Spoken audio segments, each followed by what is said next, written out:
Welcome to విధాత.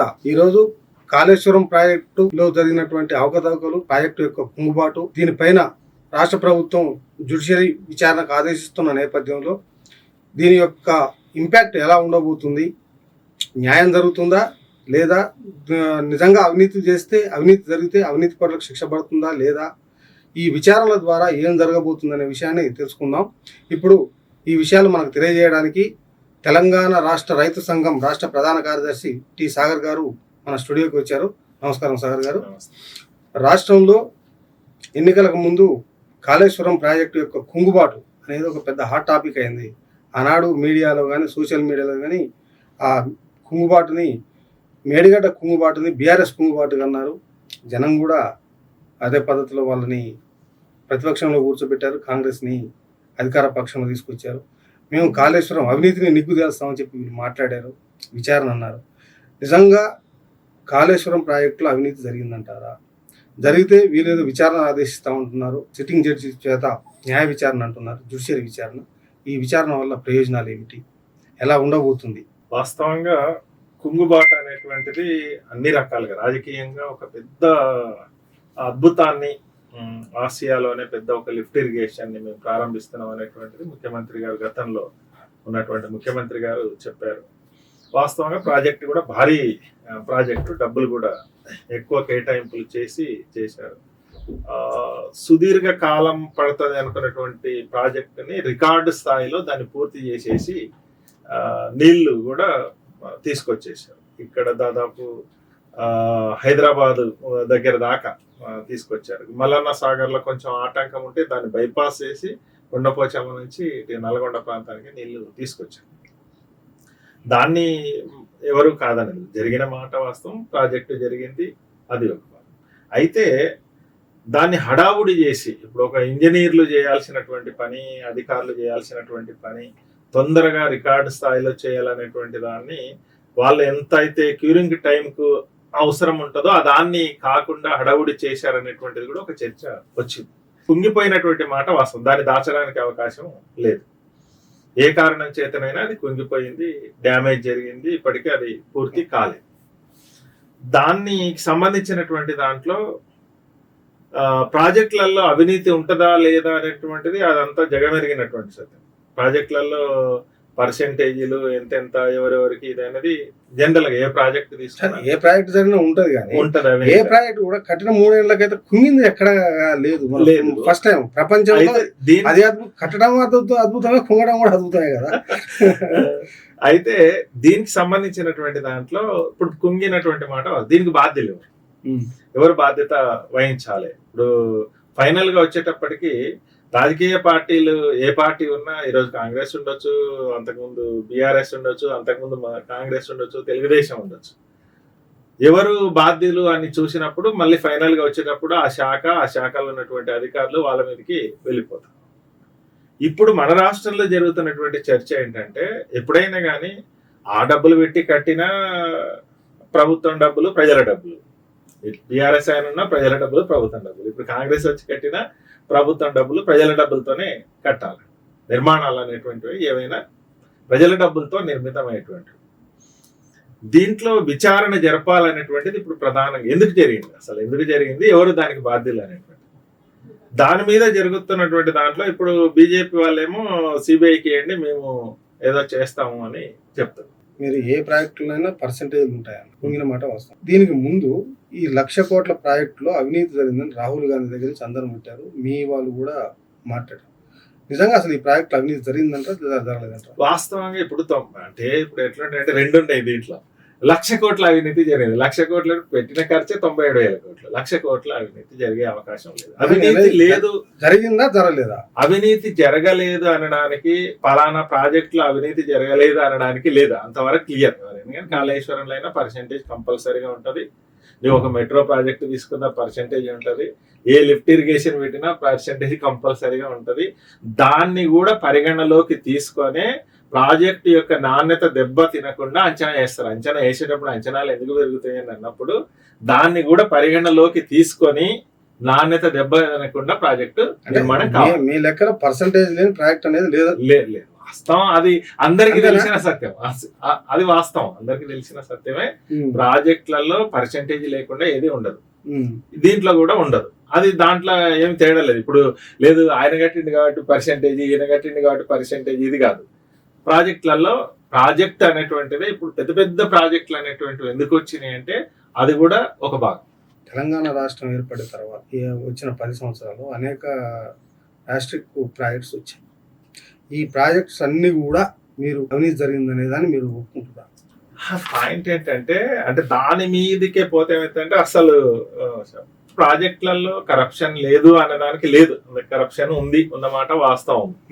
అయితే ఇప్పుడు ఇక్కడ జరిగినటువంటి దాంట్లో దాని వల్ల జరిగిందా, పాయింట్ ఏంటంటే ఏ ప్రాజెక్ట్ అయినా అంటే మనం గుర్తుపెట్టుకోవాల్సింది ఏ ప్రాజెక్ట్ అయినా కమిషన్లు పోను కట్టినటువంటి ప్రాజెక్టు నాణ్యతా ప్రమాణాలతో కట్టడానికి అవసరమైనటువంటి నిధుల్ని కేటాయింపు చేస్తారు. ఎస్టిమేషన్ పెరిగే దాంట్లో అదొక రీజన్. నేనేమంటా అంటే ఎస్టిమేషన్ కావాల్సినంత అంటే ప్రాజెక్ట్ కూడా నిర్మాణానికి కావాల్సినంత ఈ కమిషన్ వల్ల కుంగల. పాయింట్ ఏంటంటే దానికి దీనికి తేడా. కమిషన్ వల్ల కుంగింది అనే దానికి అక్కడికి వెళ్ళిపోతుంది, మనం అక్కడి కాదు. అక్కడ తీసుకోవాల్సినటువంటి జాగ్రత్తలు, డబ్బులు ఎక్కువ తీసుకొని వెంటనే ఇసుక తక్కువ వేయాలనో లేదా సిమెంట్ తక్కువ వేయాలనో లేదా ఇనుము తక్కువ వేయాలనో దానివల్ల కాదు. టెక్నికల్ గా చేయాల్సినటువంటిది తీసుకోవాల్సినటువంటి క్యూరింగ్కి కావాల్సినటువంటి టైము కేంద్ర జల సంఘం వాళ్ళు వచ్చి చేసినటువంటి దాంట్లో కూడా అవన్నీ అంటే అక్కడ ఎంత తవ్వాలి, ఇసుక మొత్తం పోకుండా ఉండేటువంటి దానికి పునాది నిలబడేదానికి అవసరమైనటువంటి ఆ మెజర్మెంట్స్ లో జరిగినటువంటి లోపాలు ఏంటనేటువంటి చూడాలి. దానికి దీనికి లింక్ లేదు. ఇప్పుడు కరప్షన్ వల్ల జరిగిన అంశంగా చూస్తే అది కరెక్ట్ కాదు. అయితే మేము కోరుతున్నది ఏంటంటే ఇప్పుడు అంత పెద్ద ప్రాజెక్టు పెద్ద డ్యామేజ్ జరిగింది, ఎలక్షన్ కంటే ముందు జరిగింది, దానికి కావాల్సినటువంటి లెసన్ వచ్చింది. ఎందుకంటే కరెక్ట్ ఎలక్షన్స్ కు ముందు ఇది జరిగింది కాబట్టి అది ఒక పెద్ద ప్రభావాన్ని వేసింది. అదే ఒక బ్రహ్మాండమైనటువంటి ప్రాజెక్ట్ కట్టినామని అనుకున్నప్పుడు దాంట్లోనే డ్యామేజ్ జరిగిన తర్వాత లేకుండా పోయినటువంటి మాట వాస్తవం. అయితే ఇప్పుడు దాని మీద ఏంటంటే 2 రకాల వివాదాలు జరుగుతున్నాయి. ఇప్పుడు దాని మీద విచారణ ఒకటి. అయితే దాన్ని ఇప్పుడు రాజశేఖర రెడ్డి గారు గతంలో కట్టినట్టు ప్రాణహిత చేవెళ్ళ కాదు, ఇక్కడ కడితే నీటి లభ్యత తక్కువగా ఉంది కాబట్టి మేము డైరెక్ట్ గా కిందికి వెళ్ళి తీసుకుంటామని చెప్పి మేడిగడ్డ దగ్గర తీసుకున్నారు బీఆర్ఎస్ వచ్చింది. తీసుకున్న తర్వాత దాన్ని గోదావరి గతంలో ఉన్నటువంటి శ్రీరామ్ సాగర్ కు స్థిరీకరణ చేయడానికి, నిజాం సాగర్ కి, తర్వాత సింగూరు ప్రాజెక్టు, వీటన్నింటికి ఆయకట్టుకు నీళ్లు లేవు, ఎండిపోతున్నాయి కాబట్టి స్థిరీకరణకు కొత్త ఆయకట్టు రావడానికి ప్లాన్ చేసి. అయితే ఇప్పుడు మళ్ళీ దాని మీద గతంలో ఉన్నటువంటి ప్రాణహిత చేవేలనేటువంటి ఒక చర్చ జరుగుతుంది. ఇంత పెద్ద ప్రాజెక్టు జరిగిన తర్వాత ఇది వయబులా కాదా అనేటువంటిది రెండవ చర్చ. మూడవది ఏంటంటే దీని మీద విచారణ ఎట్లా జరగాలి. మొదటి ఏంటంటే విచారణకు సంబంధించినటువంటి దాంట్లో సిబిఐకి గనక సిబిఐకి అప్పచెప్తే ఎవరికి చేతుల్లోకి పోతుందంటే కేంద్రం చేతుల్లోకి పోతుంది. కేంద్రం తను చేయాల్సిన పనులు చేయట్లే. ఇప్పుడు మన విభజన హామీలు ఏవైతున్నావో ఆ విభజన హామీలు చేయట్లేదు. ఇప్పటికే కృష్ణా గోదావరి బోర్డులు ఏవైతున్నావో రివర్ బోర్డులు వాటిని తన గుప్పిట్లో పెట్టి ఖర్చు అంతానేమో ఈ 2 రాష్ట్రాలు పెడతాయి, ఏపీ తెలంగాణ. కానీ ఆధిపత్యం ఏమో కేంద్రం చేస్తుంది. కేంద్రంలో ఉన్నటువంటి ప్రభుత్వం యొక్క ఆలోచననే రాష్ట్రాల యొక్క హక్కులన్నింటినీ హరించేసి తన చేతుల్లో పెట్టుకునే దానికోసం పూనుకుంటుంది. ఈరోజు వీటిలో ఆ ప్రయత్నం చేస్తుంది. ఇప్పుడు మళ్ళీ సిబిఐ విచారణ అంటే కూడా కేంద్రం ఏదో దీని మీద విచారణ చేసి దీన్ని తేల్చి ఈ ప్రజల డబ్బులు నష్టం జరిగింది దీన్ని పరిష్కారం చేద్దామనే దిశ ఉండదు. ఈ కేసుని ఆసరా చేసుకుని ఏ రాజకీయ పార్టీని ఎట్లా రేపు పార్లమెంట్ ఎన్నికల్లో వాడుకోవాలి, వాళ్ళ టార్గెట్ అది. దానికి మన రాష్ట్రంలో ఉండేటువంటి పార్టీలు గురి కాకూడదు. ఇక్కడ మీరు సిట్టింగ్ జడ్జితో విచారణ అంటున్నారు. ఇప్పుడు గతంలో జరిగినటువంటి విచారణల్లో ఎక్కడైనా న్యాయం జరిగిందా, పెండింగ్ పెట్టారా అంటే పాలకులు ఎవరైనా కానీ సిబిఐ విచారణకు ఆదేశిస్తే సిబిఐని అడ్డం పెట్టుకొని బీజేపీ రాజకీయ ప్రయోజనాల కోసం కాంగ్రెస్ ని వాడుకుంటుందా, బీఆర్ఎస్ ని వాడుకుంటుందా? బీఆర్ఎస్ ని వాడుకుంటుంది అంతే కదా. బీఆర్ఎస్ మీద కాబట్టి ఎంక్వైరీ కాబట్టి బీఆర్ఎస్ ని ఇప్పటికే ఆ రకమైనటువంటి ప్రయత్నాలు ఉంది. అది మరింత వాడుకునే దానికి అవకాశం ఇచ్చింది అంతే. ఇప్పుడు అధికారంలో ఉన్నటువంటి కాంగ్రెస్ సిబిఐకే కనుక అప్పచెప్పితే వాళ్ళు వాడుకునేటువంటి ప్రయత్నానికి మరింత అవకాశాన్ని ఇచ్చినటువంటి వాళ్ళు అవుతారు. సిబిఐ విచారణ మీద పారదర్శకంగా జరుగుతుంది అనే నమ్మకం మీ పార్టీకి ఉందా లేదా? లేదు. వాస్తవంగా సిబిఐ కానీ, ఈడీ కానీ, ఇన్కమ్ ట్యాక్స్లు కానీ ఎక్కడైతే మోడీకి వ్యతిరేకంగా ఉన్నారు, బీజేపీకి వ్యతిరేకంగా ఉన్నారు, కేంద్ర ప్రభుత్వానికి వ్యతిరేకంగా ఉన్నారో ముందు చాలా పాపులర్ గానే ఉంది. ముందు ఈడీ వస్తుంది, తర్వాత మోడీ వస్తాడు. కాబట్టి వాటిని వాడుకునే దానికోసమే ప్రయత్నం చేస్తారో అది క్లియర్. దాంట్లో ఏమీ తేడా లేదు. భిన్నాభిప్రాయాలు కూడా ఎక్కువ మందికి వీటిని కేంద్ర సంస్థల్ని ప్రతిపక్షాలు ఉన్న దగ్గర లేదా ప్రాంతీయ పార్టీలు ఉన్నటువంటి దగ్గర వీటిని ఉపయోగించి ఆ రకంగా రాజకీయ ప్రయోజనాన్ని పొందే దానికోసం వాళ్ళందరినీ లొంగ తీసుకునే దానికోసం ప్రయత్నం చేస్తున్నారు. కాంగ్రెస్ పార్టీ ప్రభుత్వం సిబిఐ విచారణకు ఇస్తే రాజకీయ ప్రయోజనాలకు వాడుకుంటుందని భావించే జ్యుడిషియరీ విచారణకు ఆదేశించిందని మీరు భావిస్తున్నారు? వాస్తవంగా అంటే మన రాష్ట్రంలో జరిగినటువంటిది కాబట్టి మన రాష్ట్రంలోనే విచారణ జరగడం, మన రాష్ట్ర ప్రజానీకానికి తెలియడం అనేటువంటిది కూడా మంచిది. ఇక్కడ జరగడం అనేటువంటి సిట్టింగ్ జడ్జితో విచారణ జరిపిస్తే మంచిది అనేది మేము భావిస్తాం. సిట్టింగ్ జడ్జితో విచారణ జరిపిస్తే వాస్తవాలు ఏంటో వెలుగులోకి వస్తే దాని మీద ఒక చర్చ కనీసం ఇప్పుడు మనం చేయాల్సిందంటే ఎప్పుడైనా కానీ బీఆర్ఎస్ చేయాలి. ఇప్పుడు ఇంత పెద్ద ప్రాజెక్టు తీసుకునేటువంటి సందర్భంలో ప్రతిపక్ష పార్టీలు ఉన్నాయి, చిన్న పార్టీలు ఉన్నాయి, లేదా అనేక మంది నీటి రంగ నిపుణులు ఉన్నారు. వాళ్ళందరినీ పిలిచి ఒక అఖిలపక్ష ఇప్పుడు కూడా అది చేయాలా? ఇప్పుడు గతంలో ఆయన చేయలేదు. ఇప్పుడు వీళ్ళైనా ఒక అఖిలపక్ష సమావేశాన్ని పిలిచి అన్ని రాజకీయ పార్టీలు చేసి ఏం చేద్దాం దీని మీద చేయండి. అట్లా చేయగలిగితే ఉపయోగం జరుగుతుంది. రెండవది ఏంటంటే ఇక్కడ ఇప్పుడు దీన్ని మార్చేసి మళ్ళీ చేద్దాం అనేదాన్ని అట్లా కూడా కదా. ఇప్పుడు అక్కడ ఎన్ని ఖర్చు అయినాయి?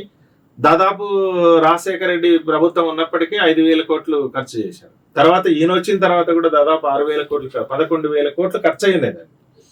దాన్ని ఎక్కడి దాకా తీసుకురావాలి అని చూసిన తుమ్మిడిహట్టిలో ప్రారంభమైంది. ఉమ్మడి ఆదిలాబాద్ జిల్లాకు ప్రయోజనకరంగా ఉంటుంది. దాన్ని తీసుకొచ్చేసి ఎక్కడి దాకా తీసుకొస్తారు? ఎల్లంపల్లి దాకా రావాలి. అక్కడ వరకు దాన్ని పూర్తి చేయగలిగితే దానికి ప్రయోజనం లేదు. ఇవన్నీ కట్టిండు. ఇప్పుడు కేసీఆర్ గారు కింద 3 బ్యారేజీలు కట్టిండు.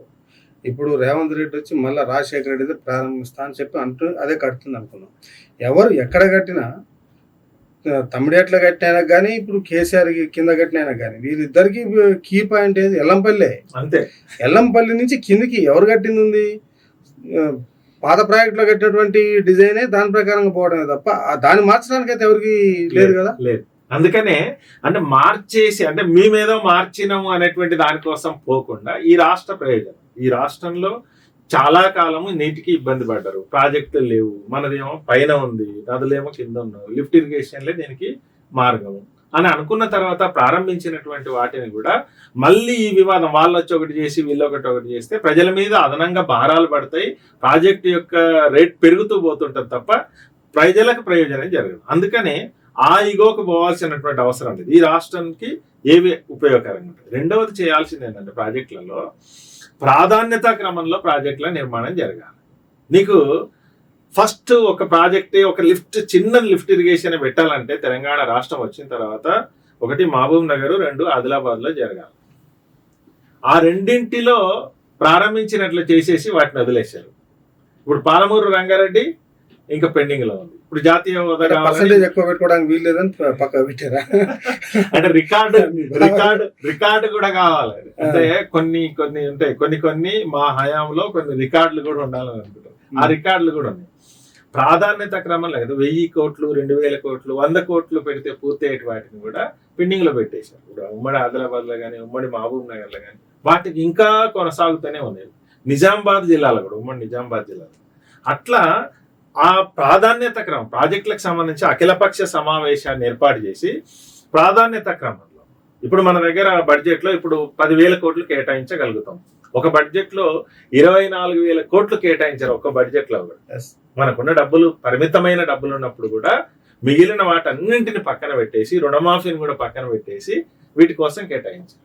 ఇప్పుడు మనం కేటాయించేటువంటి బడ్జెట్ లో 1,000 కోట్లు కేటాయిస్తే ఏ ప్రాజెక్టు, 2,000 కోట్లు కేటాయిస్తే ఏ ప్రాజెక్టు. ఈ ప్రాధాన్యత క్రమంలో ప్రాజెక్టుల నిర్మాణం జరిగితే పారదర్శకంగా కూడా ఉంటుంది. పారదర్శకంగా ఉంటుంది, ప్రజలకు ఉపయోగకరంగా ఉంటుంది. ప్రతిపక్షాలను పిలిచి వాళ్ళ ఒపీనియన్ కూడా తీసుకొని లేదు, మేధావులు ఉన్నారు చాలా మంది వాళ్ళందరినీ తీసుకొని ఒపీనియన్ తీసుకొని నువ్వు నిర్మాణంలోకి పోతే అందరు సపోర్ట్ చేస్తారు. ఎస్, మంచి ప్రయత్నం చేస్తారు. జ్యుడిషియరీ విచారణ వల్ల ఏం జరగబోతుంది కాళేశ్వరం ప్రాజెక్టు విషయంలో? దోషులకు ఏమైనా శిక్షలు పడతాయా? అంటే అవినీతి జరిగిందని తేలితే జ్యుడిషియల్ విచారణ జరపాలనేది మేము కోరుకుంటున్నాం. అంటే ఇదేదో మళ్ళీ కేంద్రానికి అప్పచెప్పి 2 పిల్లలు కొనుక్కుంటే కోర్టు పంచాయతీ తీర్చినట్లు అవుతుంది. ఇప్పుడు అప్పటికే రివర్ బోర్డులలో 2 రాష్ట్రాల మధ్య అది జరుగుతుంది. ఇక్కడ మళ్ళా అది జరగకూడదు. వాళ్ళకి పంచాయతీ అనేటువంటిది కేంద్రానికి అప్పచెప్పి వీళ్ళు ప్రేక్షపాత్ర వహిస్తే మన రాష్ట్రానికి ఉపయోగం జరగదు, మన రాష్ట్ర ప్రజలకు ఉపయోగం జరగదు. ఇక్కడ జ్యుడిషియల్ విచారణ జరగాలి.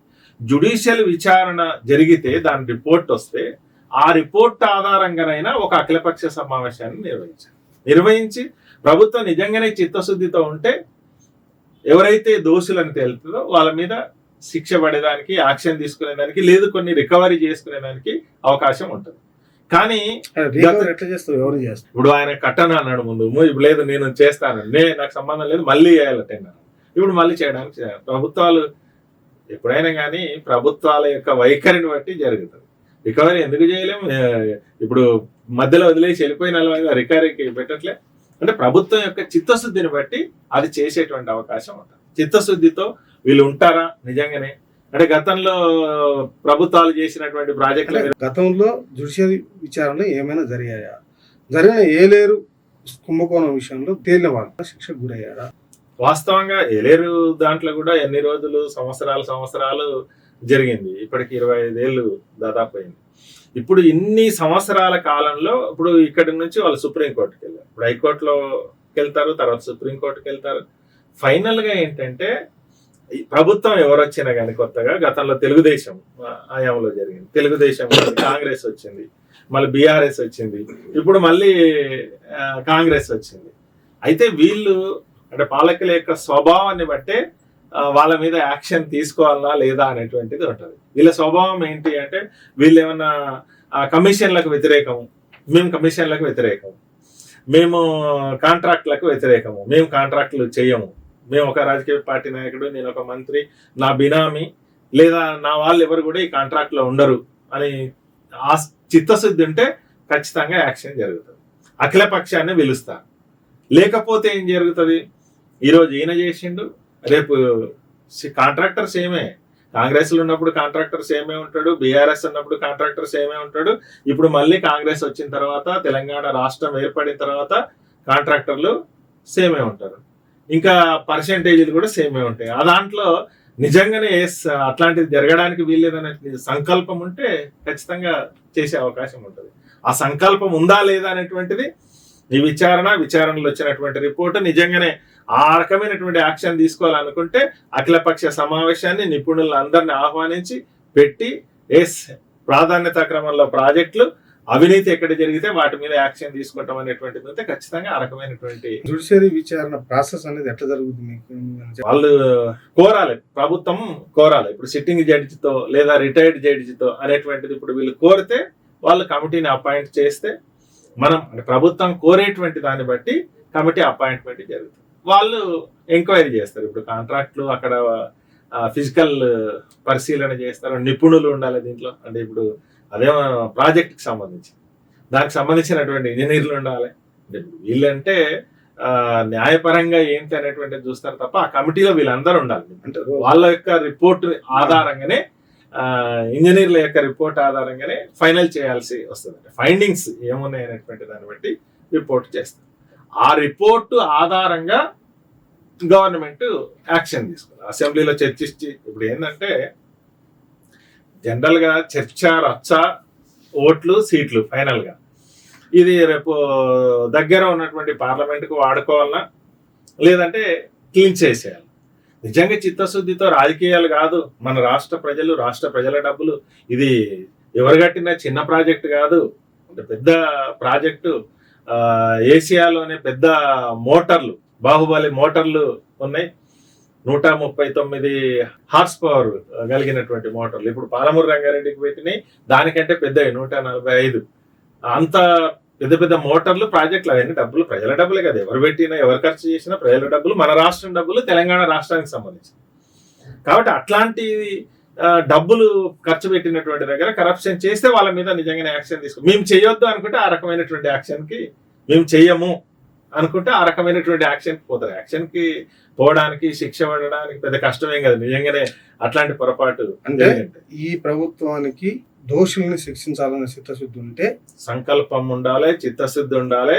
ఆ రకంగా ఉంటే కనుక ఖచ్చితంగా జ్యుడిషియరీ విచారణ ద్వారా శిక్ష చేయొచ్చు అనేది మీరు రాష్ట్ర ప్రభుత్వంలో కూడా విచారణ సంస్థలు ఉన్నాయి. సిఐడి ఉంది, లేదు స్టేషన్ లో కంప్లైంట్ ఇచ్చి దాని ద్వారా విచారణ చేసి దోషుల్ని శిక్షించుకొని కోర్టు పంపడం. ఈ పద్ధతిలోకి ఎందుకు పోకూడదు అన్నటువంటి ఒక చర్చ కూడా జరుగుతూ ఉంది. అంటే కేసు వేసి అంటే ఇప్పుడు ఏం చేస్తారు, ఒక కేసు పెడతాడు పోలీస్ స్టేషన్, లేదు సిఐడి కంప్లైంట్ ఇస్తారు, సిఐడికి కంప్లైంట్ ఇస్తారు. దానికంటే కూడా అంటే కొంచెం పారదర్శకత ఉండాలి అనుకుంటే ప్రభుత్వానికి, ఇప్పుడు వాళ్ళది ఏంటంటే వాళ్ళ కనుసన్నల్లో నడుస్తుంది. ఇప్పుడు అక్కడ జగన్ చేస్తున్నది అదే, అక్కడ ఏముందా ఏం లేదా దాంతో సంబంధం లేదు. ముందా ఆయన తీసుకెళ్లి జైల్లో కక్ష తీర్చుకోవాలనుకుంటేనేమో అది చేయొచ్చు.